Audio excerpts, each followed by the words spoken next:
Okay, we wanted to do a bit of a measurement taking tutorial. This can definitely be done on your own.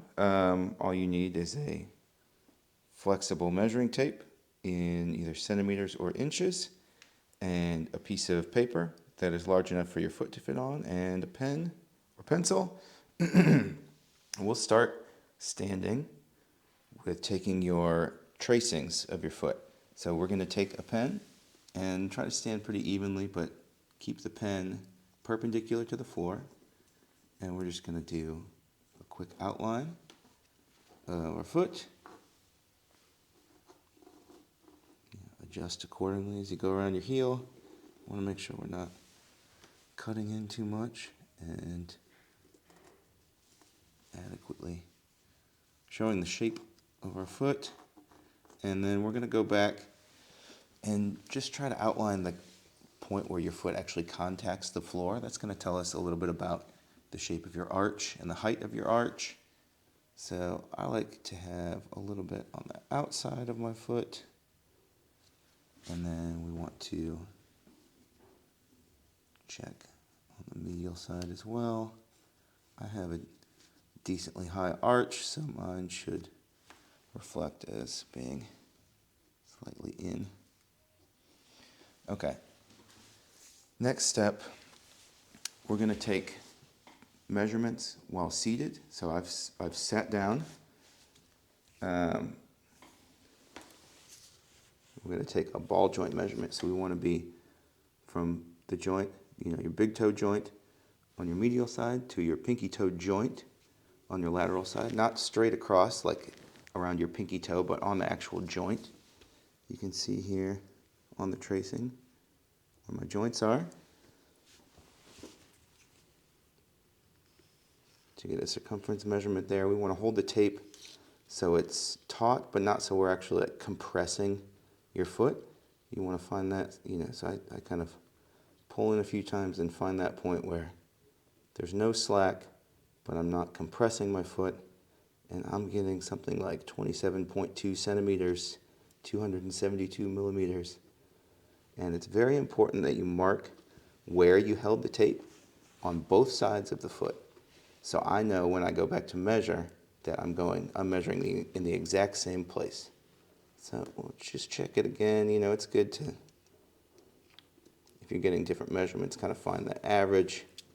But I'm still getting, 27.2, 27.3. So we can go ahead and mark that.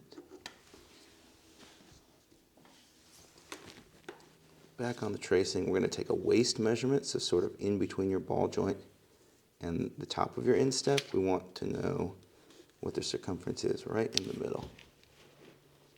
So for me, same thing, just no slack, but not pulling in too tight. I'm getting like a 25.8.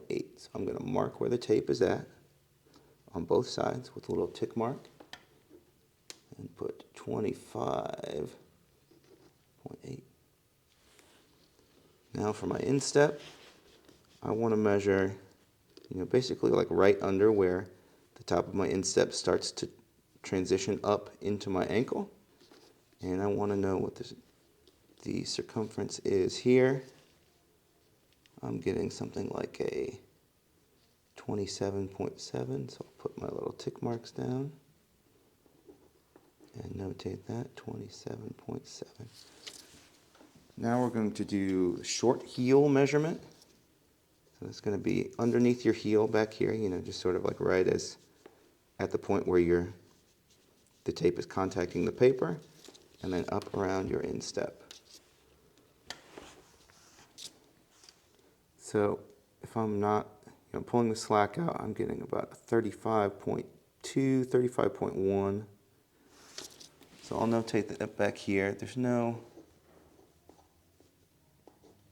need to mark where the tape is at, but just notate that that's your short heel measurement.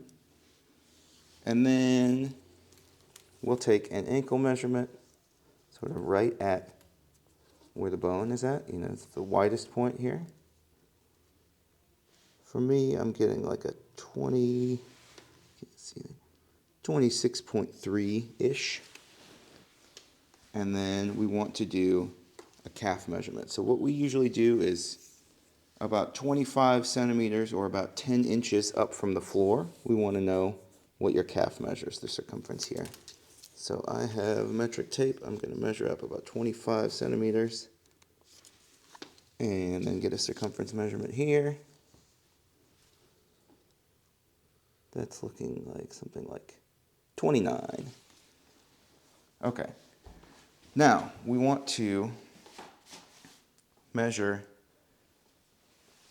the 4 initial measurements we took: the ball joint, the waist, the instep, and the short heel measurement, again while you're standing, because we want to see how your foot expands under weight.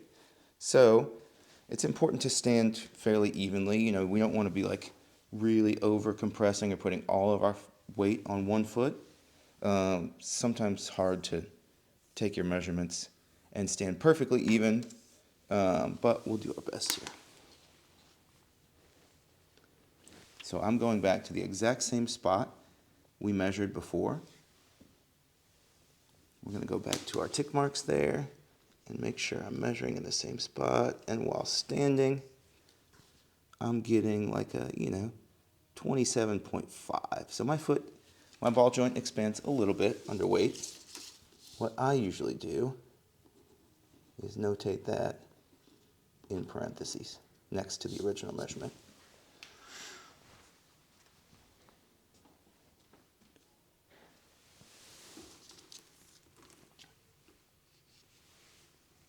Our waist measurement is honestly pretty comparable. It doesn't really stand evenly, but it doesn't really expand much under weight, so I'll just put little quotation marks next to that, as that's the same measurement I had before. Instep is a little bit bigger. I'm getting more like a 28.3 now. I'll make sure I've got the tape, the slack pulled out of it.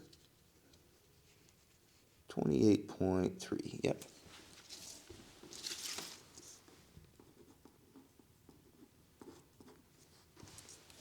And now for our short heel measurement. Make sure I'm back on the tracing. I'm getting something like maybe a little bit smaller than my seated measurement, like a 34.9, 35.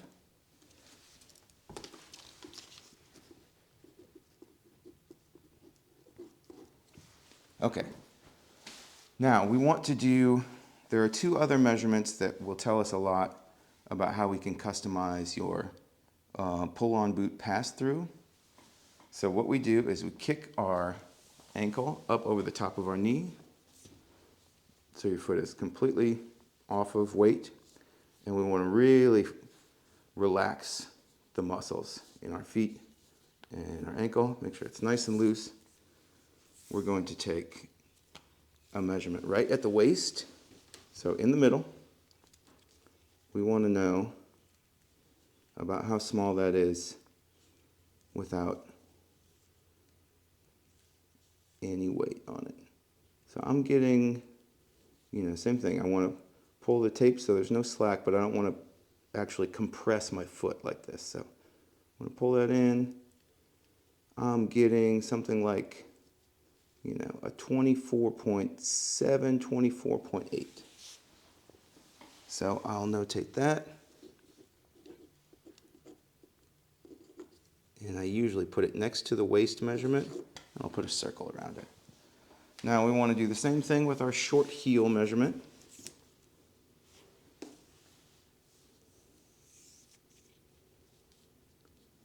So without pulling too tight here, just get rid of the slack and the tape, I'm getting like 33.7 centimeters. So same thing, I'll put that next to my original short heel measurement, and I'll put a circle around. Okay, one thing that we've encountered quite a bit, and we want to make sure we're clarifying, is it's okay to measure in metric or in US standard in inches, but we want to make sure we're using these the markings on the tape properly. So if we're measuring in inches, it's okay to use the decimal setup where we have, or I'm sorry, measuring in centimeters rather. You can use, like what I have here at my ball joint, 27.3. So there are 10 little ticks in between centimeter markings, and those are millimeters. In inches, we have 16 little ticks. These are 1/16 of an inch. So if we're going to mark out, what my ball joint was in inches, if we look at 27.3, that's going to look like 12/16, so 3/4 of an inch. These need to be marked in fractions rather than 10.75 or something. That's just, I found that to be a little bit imprecise, and I then have to clarify with the person taking the measurements that they were using inches properly. Use whichever one you're more comfortable with, but let's just make sure we're being as precise as possible. One thing to note, when you send your measurements for relasting or for a custom boot makeup, we need both feet. It's not uncommon for your measurements to be unique to each foot, and that's something that we will account for in a relast or a custom build.